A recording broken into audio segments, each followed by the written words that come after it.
Okay, this is my audience for my persuasive speech.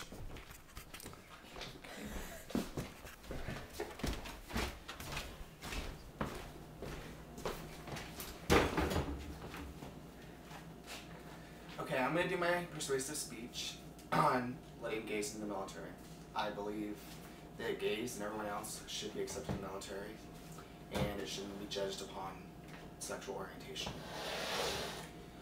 Here are some pros for the reasons why gays should be allowed in the military. No one now can realistically doubt the ability of a gay man or woman to be as hardworking, coordinated, intelligent, or patriotic as one of a heterosexual counterparts. It is therefore sheer biogenic trait to deny those who want to join the army, and even to suffer its academic homophobia and its opportunity to do so. Much of the argument against admission of gays is based on the problems caused by homophobia itself, and with heterosexuals not even liking the concept of gayness. The homophobia is maintained and encouraged by continued segregation, allowing straight soldiers to see how effective gay soldiers can and will do reduce the prejudice. Many other professions require a bond of trust and intense living conditions amongst employees, and gays are not barred from any of them. Emergency services, oil rigging, other jobs of that nature. If gays were accepted in the armed forces, they wouldn't need to remain in the closet. This is therefore reduces the risk of blackmail, which is itself fast decreasing as homosexuality is increasingly accepted. Sexual identity can be reached at different times.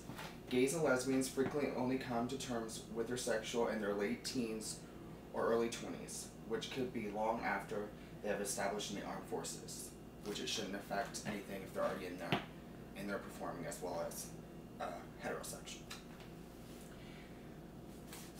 A ban would then stop them from firing homosexuals for being in the military if they've already previously been there and not said anything about it. I've got an article by Aaron Silver, The Rights of Gays in the U.S. Military is what the article's entitled. It says, gays in the military. It's time everyone uses their God-given ability to reason when discussing matters that have to do with equality for all people. The rights for gays to be in the military openly without having to pretend to be something they are not is only one example of the God-given right.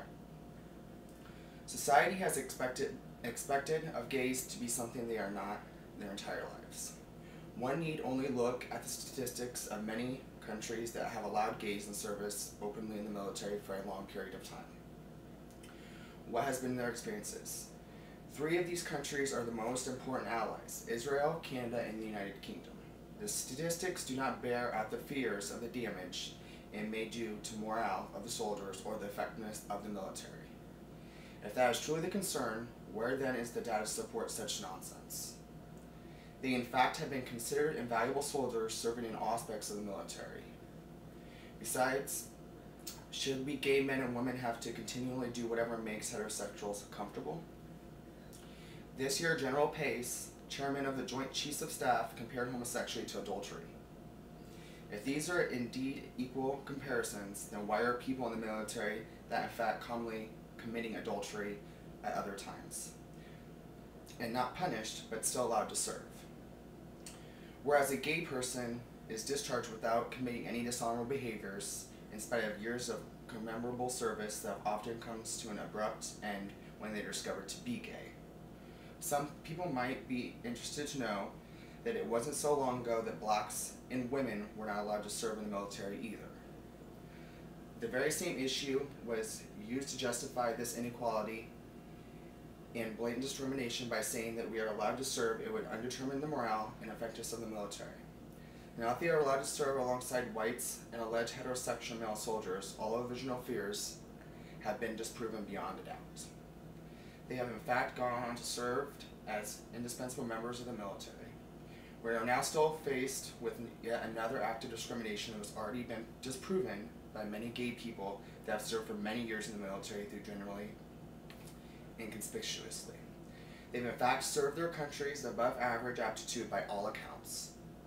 In early parts of the Clinton administration, Bill Clinton had made the promise to lift the ban of the gays in the military, but finally under the pressure, he did not.